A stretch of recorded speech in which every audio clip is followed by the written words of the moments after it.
Um dia, eu estava em São Paulo, já contei isso na liderança da igreja. Um dia eu estava em São Paulo e uma pessoa que ela era mãe de santo, ela tinha um problema muito sério com essa questão da libertação. Ela estava dentro da sua sala, junto com o pastor Mário na época, fazendo libertação. E essa mulher, ela endemoniou, ela ficou possessa de uma entidade. E aquela mulher, ela ficava parecia uma cobra dentro da sala. E ela ia para lá e para cá, e andava no meio da gente, aquela coisa mais estranha do mundo. E ali sentado, olhando aquilo, eu fiquei olhando. Aí o pastor Mário, né, expulsou aquele demônio, ela ficou sentada. Aí, novamente, ela ficou possessa de um demônio. Aí o pastor Mário falou: venha logo a legião, o chefe da legião. E veio. E aquele demônio, impressionante, ele não fez show, não fez escândalo, não fez nada. O demônio não fez escândalo, não fez loucura, não fez nenhuma bagunça. Ele sentou numa cadeirinha. O demônio sentou, amarradinho com as mãos para trás. O pastor Mário falou para ele: você vai entregar hoje o que você tem roubado na vida dessa pessoa. O demônio falava assim: não vou entregar não. E ele: você vai entregar. E começou a ministrar. Aí o demônio, quando o pastor Mário ministrava, eu lembro disso, ele falava assim, o demônio virava e falava assim: a palavrinha mágica. Aí o pastor Mário: em nome de Jesus. A todo tempo, eu na hora eu ficava assim, não sabia se eu ria, se eu ficava quieto, o que eu fazia. Eu sou meio gaiato para essas coisas, eu ficava assim quieto, eu falei: vou ficar quieto. E ali naquela situação, e teve uma hora que o pastor Mário falou: a partir de hoje, você não entra mais na vida dela, na casa deles. Estava a mulher e o marido. E o demônio falou assim: eu entro sim. E ele falou: não vai entrar mais não. A partir de hoje as portas estão fechadas para você, na casa desta mulher, na casa deles. O demônio virou e falou assim: não está não. Está fechado assim. Não está não. Aí o pastor Mário olhou. Eu olhei para a cara do pastor Mário. Aí eu dei vontade de rir, eu fiquei quieto. E aí? Aí o demônio, o pastor Mário: por que não está?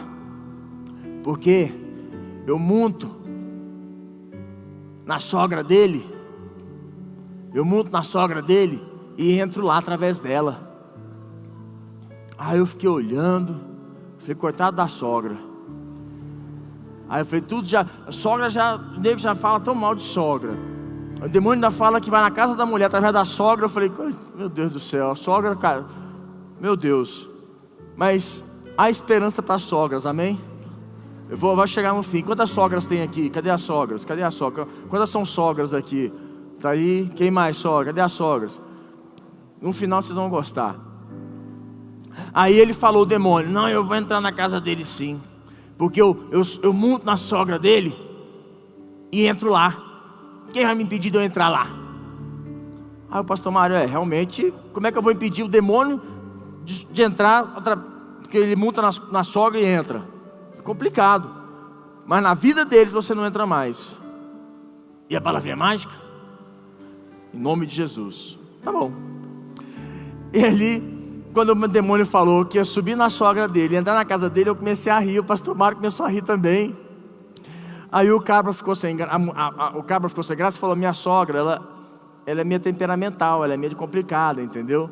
Ela é meio difícil, ela fuma, ela é meio complicada de lidar. Aí a gente: não, tudo bem.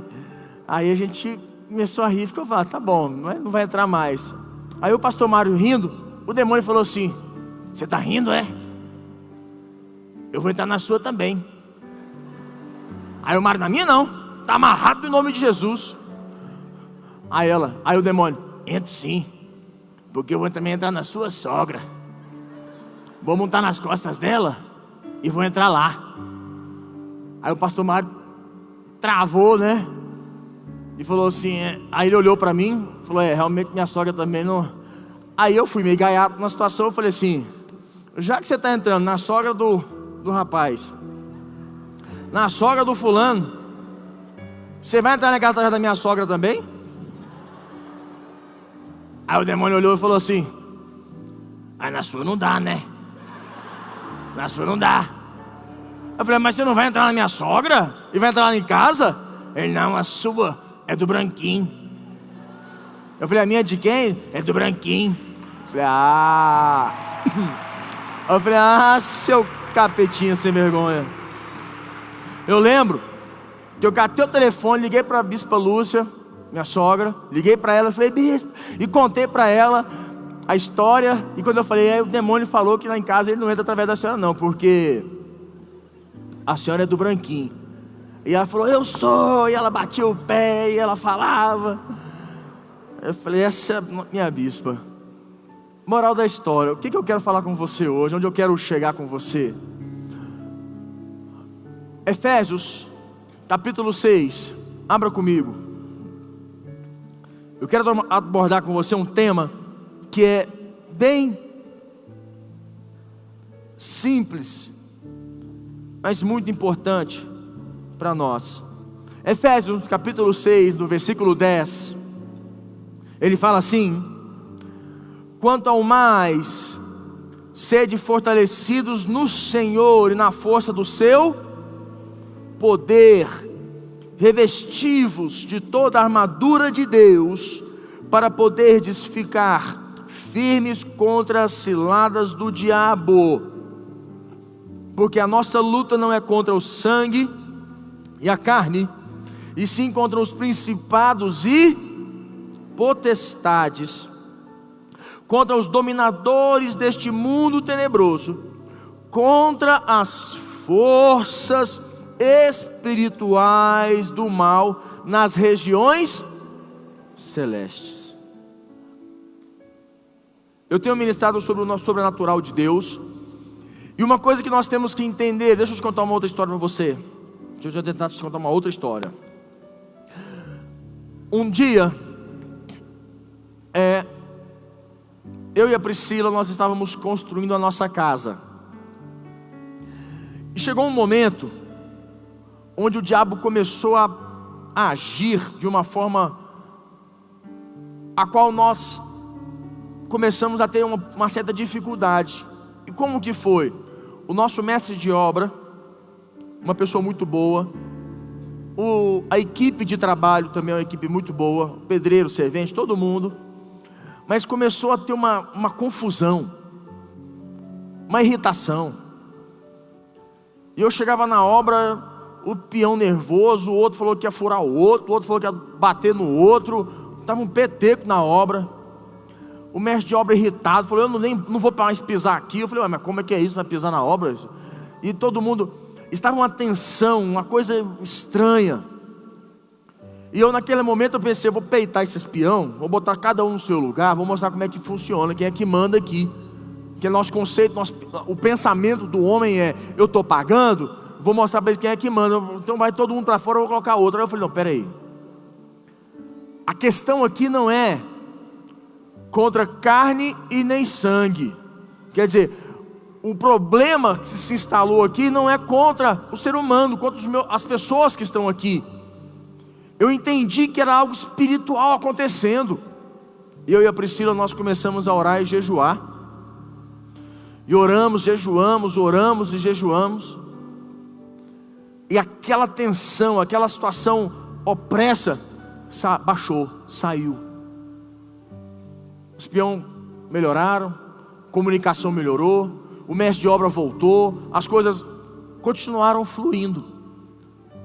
Existem certos momentos que nós achamos que os problemas que estão acontecendo, a perseguição, a injúria, a injustiça que as pessoas fazem, é algo pessoal.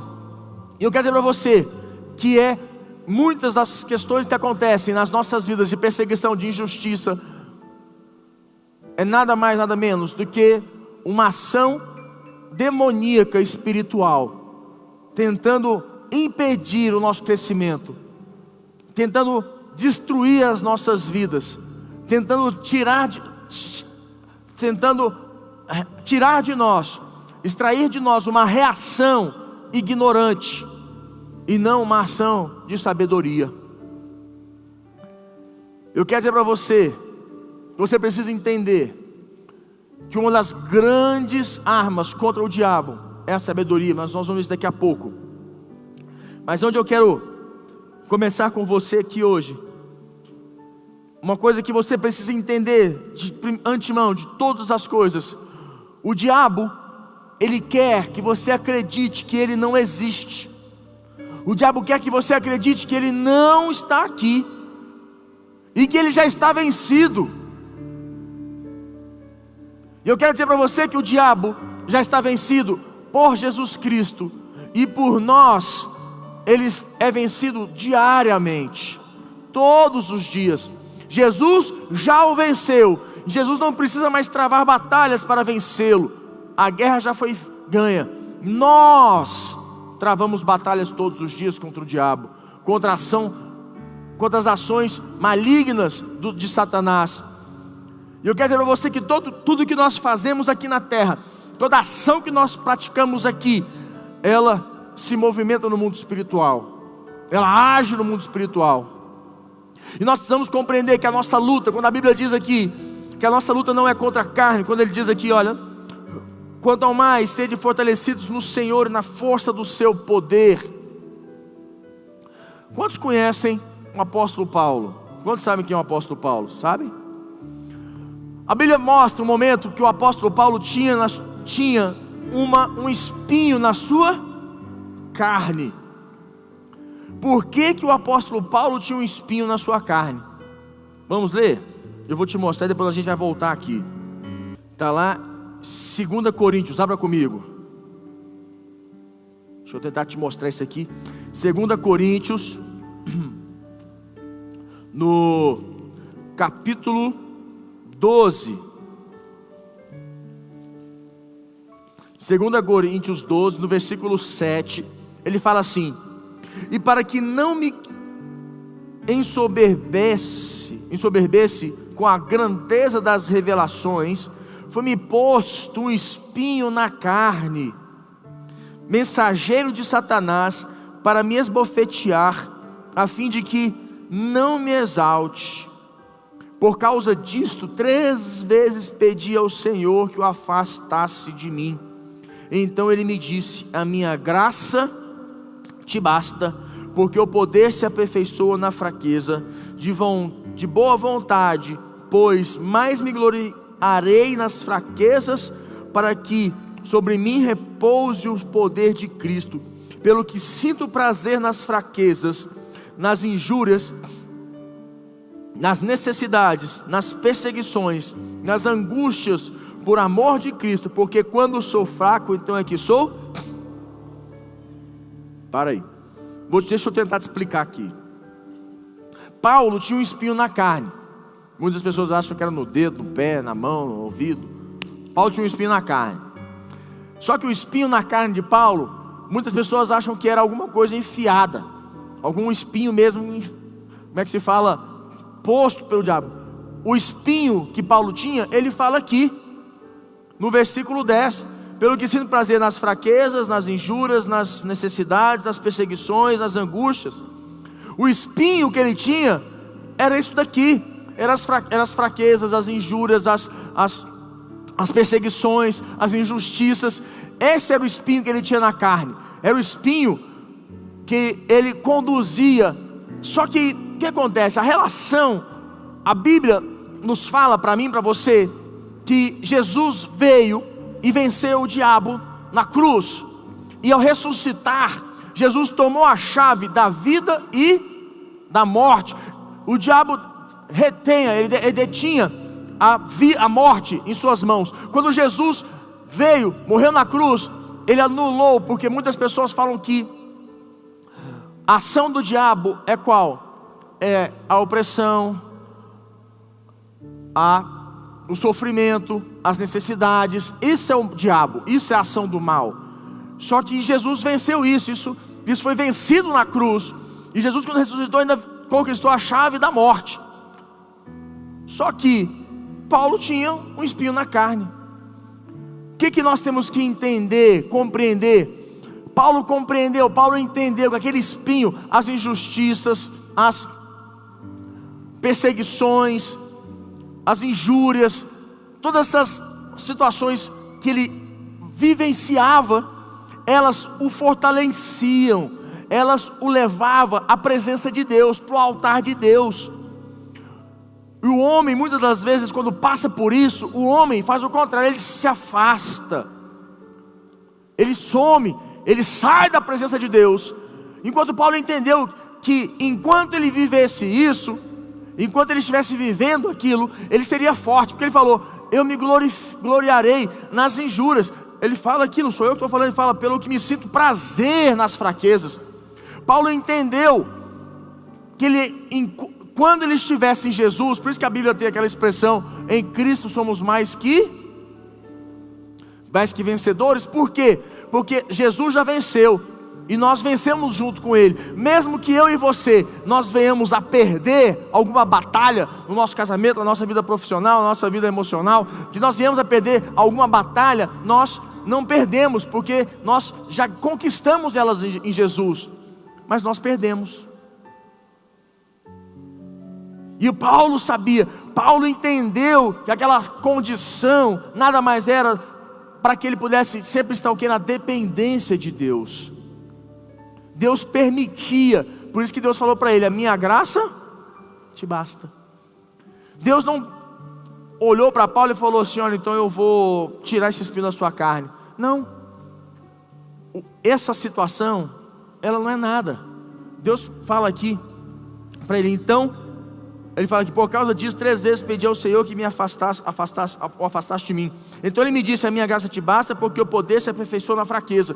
Deus falou o seguinte: olha, não fique olhando para a fraqueza, não fique olhando para as injúrias, para as perseguições, para as difamações, para as necessidades. Não olhe para as situações ruins, olhe para mim, olhe para aquilo que eu posso fazer, para aquilo que eu posso realizar. Deus tirou os olhos dele daquilo e colocou os olhos dele, de Paulo, em Jesus, nele. Assim ele se fortaleceu. Então nós temos que entender que Deus quer nos fortalecer, a mim e a você.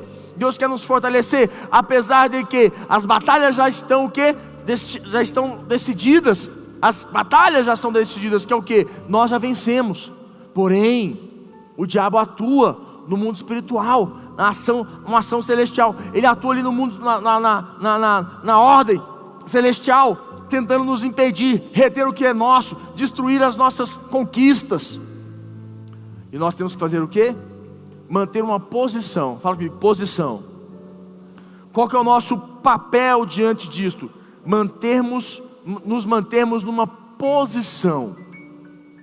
Uma posição. O que Tiago, abra comigo lá em Tiago capítulo 1,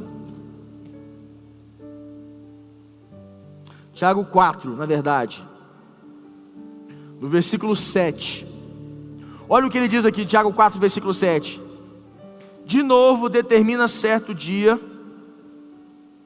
não, estou doido, 7, sujeitai-vos, portanto, a Deus, mas resisti ao diabo e ele fugirá de vós. Ele fala aqui: sujeitai-vos, portanto, a Deus. Igreja, ele fala: sujeitai-vos a Deus. Ele não fala resistir ao diabo, ele fala: sujeitai-vos e depois resistir ao diabo.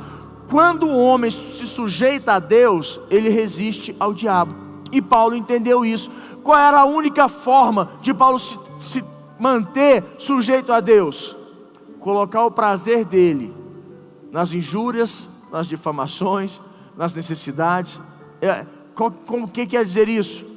Não achar que elas vão acabar, não trabalhar achando que um dia elas vão se esgotar, mas não olhar para elas, se tornar forte através delas, não deixar com que elas se destruam, que elas te impeçam, não deixar com que elas te afastem de Deus, não deixar que emocionalmente elas se tornem mais fortes do que você, mas sujeitai-vos a Deus, quer dizer, sujeitar-vos, ser submisso, entrar na unção de Deus, e assim resistir ao diabo.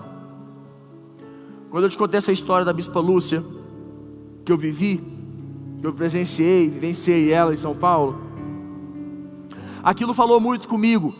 Durante muito tempo eu fiquei pensando, se você fosse comigo, será que seria a mesma situação? Eu te pergunto hoje, se fosse você, numa situação, uma condição como essa, o diabo usaria você para entrar na casa de alguém? Ou o diabo não encontraria em você apoio? O diabo não encontraria. E eu fiquei me pensando, eu falei, olha, eu quero ter uma vida mais reta, eu quero ter uma vida mais santa com Deus, porque eu compreendi que quando nós mantemos uma conduta de vida com Deus, nós automaticamente no mundo espiritual nós estamos nos posicionando. Quando nós aqui na terra nos posicionamos, mantemos uma qualidade de vida com Deus, nós mantemos uma vida prática com Deus, nós nos posicionamos no mundo espiritual, e assim o diabo não pode nos atacar. Eu quero ver um amém. Então quando a Bíblia diz aqui, resisti, sujeitai-vos portanto a Deus, mas resisti ao diabo. Muitas pessoas, é aquilo que eu estava falando mais cedo, eu estou entendido que o diabo quer que você acredite que ele não existe, o diabo quer que você acredite que ele já está debaixo dos teus pés. A única pessoa que o diabo já está debaixo dos pés dela se chama Jesus Cristo. Eu e você, nós escolhemos todos os dias pisar a cabeça do diabo, quando nós nos posicionamos aqui na terra, nos posicionando no mundo espiritual. Nós não pisamos a cabeça do diabo, nós nos posicionamos. A nossa posição nos dá autoridade para pisar o diabo. Jesus já venceu a guerra. A nossa guerra, ela foi vencida por Jesus. Nós travamos batalhas aqui na terra. Quero ouvir um amém. E a nossa batalha, ela é o quê? Diária, todos os dias, a todo tempo, a todo instante nós travamos batalhas. Aonde eu quero chegar com você no meu conceito, no meu entendimento, que existem algumas ferramentas para mim e para você, que nos fortalecem em Deus, que nos tornam fortes em Deus. A primeira é aquela básica, simples, que todos nós sabemos, mas poucos praticam, que é a leitura da palavra de Deus. A leitura da palavra de Deus é uma das coisas mais importantes, porque a Bíblia não é um amuleto que assusta e afasta o diabo, mas a verdade que se encontra nela, a verdade da Bíblia, no homem, dentro do homem, permite o homem intimidar Satanás, pisar serpentes e escorpiões, e nada te acontecerá. Por isso a leitura da Bíblia é uma das coisas mais importantes na minha vida e na sua vida, porque ela nos dá direito a pisar serpentes e escorpiões, ela nos dá autoridade para isso. Eu não sei se você sabe, que eu nunca vi, eu sempre falo muito isso, e sempre que eu me encontro com uma pessoa que está meio desviada, ontem eu estava no Parque Shopping, fui com o Davi e o Gabriel, dar um passeio com eles, depois nós viemos para cá, e no shopping andando com eles, eu encontrei com um rapaz que fez Instituto de Vencedores comigo e com o pastor Santiago, e ele me viu, Lucas, como é que você está? Eu falei, estou bem, e você? Estou bem e tal. Eu falei para ele, que igreja que você está? Eu falei, não, eu estou sem igreja, não estou indo para a igreja não. Eu falei, pois é. O cara fez Instituto de Vencedores comigo e com o pastor Santiago. O cara estava perdido. Eu falei para ele, vai lá na Sara, a gente está lá no mesmo lugar, na mesma unção, na mesma força, na verdade mais forte um pouco. Eu falei para ele, vai lá. Ele falou, não, eu vou dar um pulo lá. E ele não quis, senti que ele não quis conversar muito, e ele foi embora. Eu queria pegar o telefone dele. E aquilo falou comigo, eu falei, Deus, o cara fez isso tudo junto comigo. E eu sei porque que faz um homem cair, perder a fé, abandonar a fé. Eu sei. Falta de leitura da palavra de Deus, falta de oração e falta de jejum. Essas três coisas impedem um homem de permanecer firme na fé. Essas três coisas, três simples coisas. Porém você pode ver que quando vai falar que vai ler a Bíblia, você já viu a preguiça que dá? Quando você começa a ler a Bíblia, dá sono, dá preguiça, dá fome, dá vontade de fazer outra coisa. Falou que vai orar, começa a ter vontade de fazer outras coisas diferentes. Tudo que envolve ferramentas que te fortalecem em Deus, você vai sentir vontade de fazer outras coisas, mas não de se fortalecer nelas, que é orar. Se falou em jejum, o cara fala, eu preciso fazer um jejum para me fortalecer, porque o jejum, não sei se você sabe qual que é o conceito do jejum. O jejum, ele enfraquece a tua carne. No entanto que o jejum, o conceito real do jejum, você precisa perder peso. Pessoas que fazem jejum e não emagrecem, não estão fazendo jejum. O jejum você perde peso. Igual o irmãozinho, não, eu fiz o jejum do Daniel, mas ele foi lá, comeu umas 7 batatas fritas, entendeu? Comeu um pão, comeu não sei o que, comeu tudo, barriga desse tamanho cheia, e no jejum ainda engordou uns 3 quilos. Isso não foi jejum. Jejum você tem que perder peso. Isso mostra que você enfraqueceu a sua carne, e você fortaleceu o quê? Teu espírito. O teu espírito está forte em Deus. E eu te pergunto, um cara que ora, que jejua e que lê a Bíblia, ele tem crises para largar a igreja, para abandonar a fé, para desistir? Mas eu vou te mostrar mais uma ferramenta que nos dá a capacidade de resistir ao diabo. Está lá em Tiago, aqui em Tiago capítulo 4, capítulo 1, abra comigo aqui no versículo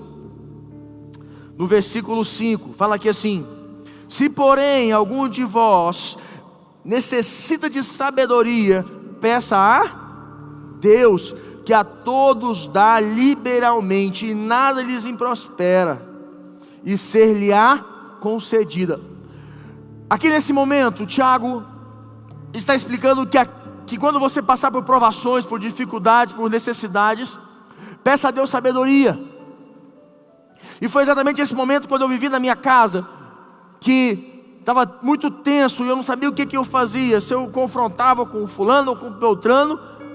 Eu falei, a situação aqui não é natural, ela não é contra carne nem sangue, não é contra meus irmãos. A minha condição aqui é contra obras espirituais, é contra principados e potestades. Eu entrei em oração e jejum. Eu digo para você, em muitos momentos da sua vida, em muitos momentos na sua casa, com teus filhos, na tua empresa, você precisa entrar em jejum e oração. Você imagina, vamos pensar uma coisa, só para você entender, vamos dar uma decolada, como diz o pastor mais novo. Já imaginou um governador que clamasse o povo para orar e jejuar pela cidade, pelo país? Imagine um presidente que fala, vamos orar e jejuar pelo país, pois a força opressa do diabo quer tomar o nosso país. Vamos orar e jejuar pelo país. Como é que seria nosso país?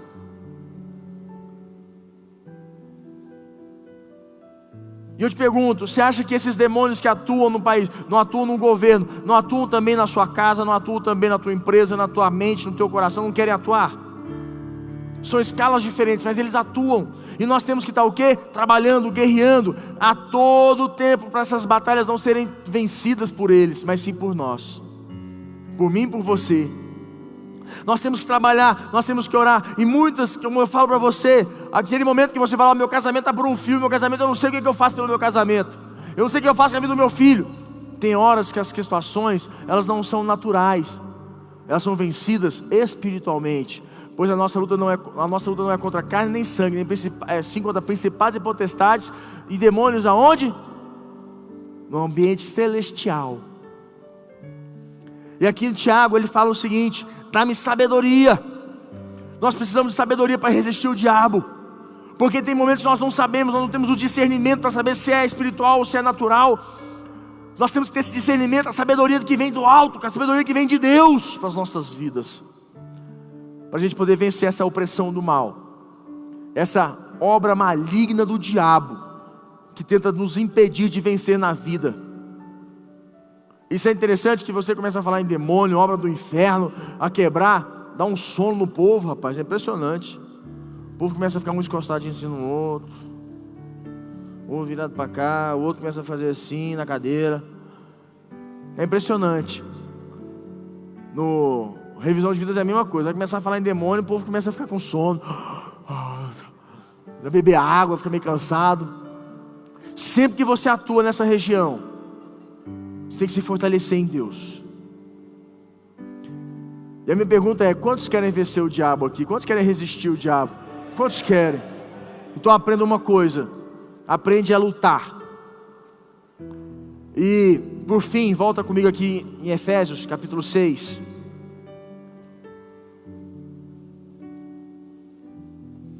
Efésios capítulo 6, no versículo 13, ele diz assim, 12: porque a nossa luta não é contra o sangue e a carne, sim contra os principados e potestades, contra os dominadores deste mundo tenebroso, contra as forças espirituais do mal, nas regiões celestes. Portanto, tomai toda a armadura de Deus, para que possais resistir no dia mau, e depois de terdes vencido tudo, permanecer inabaláveis. Você sabe qual que é o nome da armadura de Deus? Eu vou te dar o nome da armadura de Deus. O nome da armadura de Deus se chama caráter. Caráter cristão. Quando você adquire, quando você desenvolve um caráter cristão, você está recebendo a armadura de Deus. Já vi muita gente que fica vestindo, bota aqui, põe para lá e mexe para cá, e põe capacete, couraça, e não sei o que, põe sandália, põe tudo. Mas na vida pessoal não colocaram nada. A armadura de Deus, ela não é algo que você veste, é algo que você vive. Ela está dentro, ela tem que estar dentro de você, não externamente como uma roupa, mas sim como algo que conduz os teus caminhos, conduz a tua forma de viver, a forma de lidar no teu casamento, a forma de conduzir os teus filhos, conduzir a tua empresa, os teus negócios. Está dentro de você. É a maior arma que nós temos para resistir o diabo, é o nosso caráter, é o caráter, a prática de Jesus. As pessoas falam, mas Jesus veio para trazer salvação. Eu digo para você, Jesus veio para trazer muito mais do que salvação. Jesus veio para trazer um estilo de vida, e não só salvação, mas um estilo de vida. Por isso que o caráter cristão é esse estilo de vida. Hoje eu te pergunto: resistis ao diabo, ele fugirá de vós. Sujeitai-vos, portanto, a Deus, mas resistir ao diabo. Resistir ao diabo é uma decisão que nós tomamos, de estarmos sujeitos à vontade de Deus, sujeito às decisões de Deus, à condição de viver Deus. Quando nós vivemos Deus, quando nós conduzimos a nossa vida conforme Deus quer, nós resistimos ao diabo. Eu e você, nós precisamos resisti-lo. E quando nós conduzimos a nossa vida aqui na terra, numa forma cristã, numa conduta cristã, num caráter cristão, no mundo espiritual, nós estamos avançando, nos posicionando.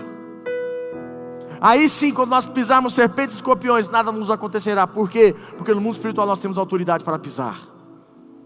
Porque nós já conquistamos aqui, na nossa conduta de vida com Deus. Muitas pessoas querem viver o sobrenatural de Deus, muitas pessoas querem viver o sobrenatural de Deus, que elas querem experimentar. Mas para nós experimentarmos o sobrenatural de Deus, nós precisamos resistir ao diabo e submetermos a nossa vida a Deus, assim como Paulo fez. E Deus, naquele momento para Paulo ali, Paulo com espinho na carne, pediu para Deus, várias vezes pediu para que Deus tirasse de mim, mas Deus falou, minha graça te basta. Muitas vezes nós queremos que Deus tire uma situação ruim das nossas vidas, um espinho na nossa carne. Deus não vai tirar.